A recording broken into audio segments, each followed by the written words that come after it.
ओम अग्निदूतं वृणीमहे होतारं विश्ववेदसं अस्य यज्ञस्य सुक्रतुं।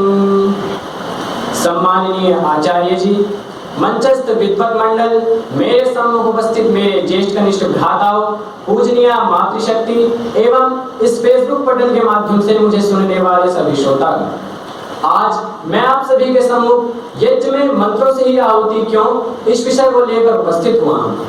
आशा है कि आप सभी लोग ध्यान पूर्वक सुनेंगे। यज्ञ शब्द यज्ञ देव पूजा संगतिकरण दानेषु इस धातु से नन प्रत्यय करने से निष्पन्न हुआ है। जिस कर्म में ईश्वर की स्तुति, विद्वानों का सत्कार, सत्संगतिकरण तथा हवि आदि का दान किया जाए उसे यज्ञ कहते हैं। यज्ञ शब्द के कहने मात्र से नानाविध शब्दों का समावेश होता है, किंतु वर्तमान काल में यज्ञ का मुख्य अर्थ अग्निहोत्र से लिया जाता है। जिस कर्म में अत्यंत श्रद्धा पूर्वक निर्धारित विधि विधान के अनुसार अग्नि में जो औषध युक्त हव्य आहूत किया जाए उसे यज्ञ कहते हैं। महर्षि दयानंद सरस्वती जी सत्यार्थ प्रकाश के तृतीय समुल्लास में अग्निहोत्र के लाभ बताते हुए कहते हैं कि देखो, जहां होम होता है वहां से दूर देश में स्थित पुरुष के नासिका से सुगंध का ग्रहण होता है, वैसे दुर्गंध का भी। इतने मात्र से ही समझ लो कि अग्नि में डाला हुआ पदार्थ सूक्ष्म होकर वायु के साथ दूर देश में जाकर दुर्गंध की निवृत्ति करता है। प्राचीन काल से वैदिक दार्शनिक सिद्धांत के अन्वेषक जैमिनी कणाद शबर सदृश महर्षियों ने यज्ञ कर्म कांड में मंत्रों का विनियोग कर अग्निहोत्र के संपादन से ऐहिक और पारलौकिक निश्चेष की सिद्धि का मार्ग बताते हुए यदोभ्युदय निश्चेष सिद्धि सधर्मा कहकर शोक व स्मार्त यज्ञों का प्रतिपादन हमारे समक्ष प्रकटित किया है। हम इस अग्निहोत्र की चर्चा में प्रवृत्त हुए हैं, वह अग्निहोत्र श्रोत यज्ञों में परिगणित है और श्रुति अर्थात वेद मंत्रों से प्रतिपादित यज्ञ ही श्रोत यज्ञ कहलाते हैं। इससे निर्विवाद ही अग्निहोत्र में मंत्रों का होना आवश्यक हो जाता है। इसी प्रसंग में हमारे समक्ष कुछ प्रश्न उपस्थित होते हैं, जैसे अग्निहोत्र की प्रक्रिया में मंत्रोच्चारण की क्या आवश्यकता है? यदि अग्निहोत्र में बिना मंत्रों से आहुति दे दी जाए तो क्या हानि? क्या मंत्रों के स्थान पर अर्थों को पढ़कर आहुति दी जा सकती है? तथा अंग्रेजी, उर्दू तथा अन्य भाषाओं के शब्दों में आहुति देने में क्या हानि है? इन सभी शंकाओं का समाधान लोग निज आग्रह के द्वारा स्वयं कर देते हैं, किंतु इन शंकाओं के समाधान के लिए हमें कहीं और जाने की आवश्यकता ही नहीं है, क्योंकि इन सभी का समाधान पहले से ही हमारे वैदिक वाङ्मय में उपलब्ध है। यज्ञ के प्रबल पोषक महर्षि देवदयानंद सरस्वती ने शास्त्रानुशीलन कर ऋग्वेद आदि भाष्य भूमिका के वेद विषय विचार में इसी प्रश्न को अक्षरशः उल्लिखित करते हुए कहा है, वेद मंत्रोच्चारणं विहाय अन्यस्य कस्यचित् पाठस्तत्र क्रियते तदा किं दूषणमस्ति। अत्रोच्यते नान्यस्य पाठे कृते सति एतत् प्रयोजनं सिद्ध्यति कुतः ईश्वरोक्त भावानिरतिशय सत्य विरहाच्च। अर्थात यज्ञ में वेद मंत्रों के स्थान पर किसी दूसरे का पाठ करे तो क्या हानि?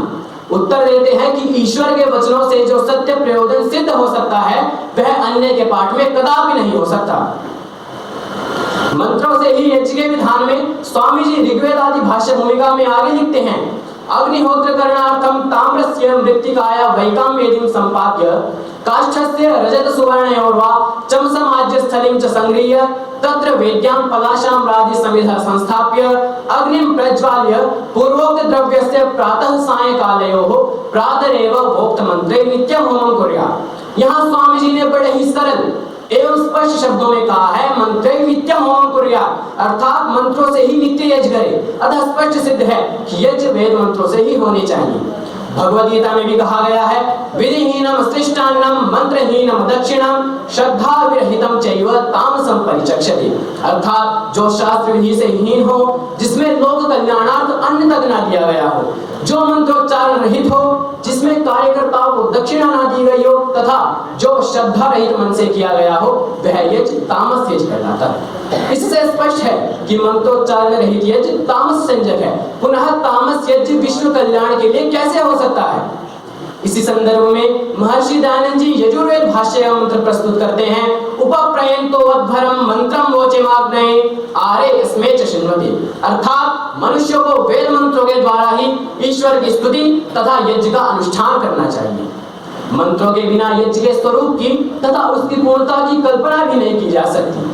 शतपथ ब्राह्मण में कहा गया है, वागेव अर्चस्य सामान्य च मन एव युंशी, अर्थात मनसा वाचा कर्मणा यज्ञानुष्ठान के लिए मंत्रों का विनियोग नितांत आवश्यक है। छांदोग्य ब्राह्मण ग्रंथ में वेद मंत्रों से यज्ञादि न करने वाले को पापी माना गया है। यो हवा अविदिता अर्चेय छंदो दैवता विनियोगेन ब्राह्मणेन मंत्रेण याजयति अध्यापयति वा सस्थानं वर्षति गर्तं पद्यते प्रमीयते वा पापीयान् भवति। इसका भाव यह है कि जो याजक वैदिक छंदों को जाने बिना ही केवल मात्र देवता संबंधी विनियोग पूर्वक ब्राह्मण ग्रंथों से यज्ञ करता है, वह याजक वृक्षादि स्थावर योनियों को प्राप्त होता है। ध्यान दीजिए, यदि मात्र छंदों से हीन मंत्रों के उच्चारण में इतना दोष है, तो यज्ञ में मंत्र ही न बोलना कितना घोर पाप होगा, इसकी कल्पना करना ही असंभव प्रतीत होता है। महर्षि दयानंद जी सत्यार्थ प्रकाश में मंत्रों के उच्चारण का उद्देश्य दर्शाते हुए कहते हैं कि इस प्रकार मंत्रों की रक्षा भी होती है। इसी तथ्य को महर्षि पतंजलि जी ने व्याकरण महाभाष्य में कहा है, रक्षार्थम वेदानाम अध्ययनम व्याकरणम, अर्थात वेदों की रक्षा के लिए व्याकरण का अध्ययन करें। महर्षि पतंजलि जी द्वितीय प्रयोजन में फिर कहते हैं, उहा खल्वपि न सर्वैर्लिंगैर्न च सर्वाभिर्विभक्तिभिर् वेदे मंत्राः निगदिताः तेचावश्यं यज्ञगतेन यथायतं परिणमयितव्याः। उक्त प्रयोजन से यह स्पष्ट सिद्ध होता है कि प्राचीन काल में भी यज्ञ पूर्णतः विशुद्ध रूप से वेद मंत्रों से ही होते थे, जो आज भी वैसे ही होने चाहिए। पाणिनीय अष्टाध्यायी में जहां यज्ञ से संबंधित वेदी कार्यकर्ताओं तथा प्रयुक्त होने वाली वस्तुओं का वर्णन मिलता है, वहीं वेद मंत्रों के द्वारा यज्ञ करने का भी प्रमाण है। ओम अभ्यादाने इस सूत्र में कहा गया है, यज्ञ में मंत्रों के उच्चारण से पूर्व जो ओम है उसको प्लुत हो जाता है। अतः स्पष्ट सिद्ध है कि पाणिनीय काल में भी मंत्रों से ही यज्ञ करने का विधान था। अंत में मैं यही कहना चाहूंगा कि हमें नित्य ही मंत्रों के द्वारा यज्ञादि कर्म संपन्न करने चाहिए।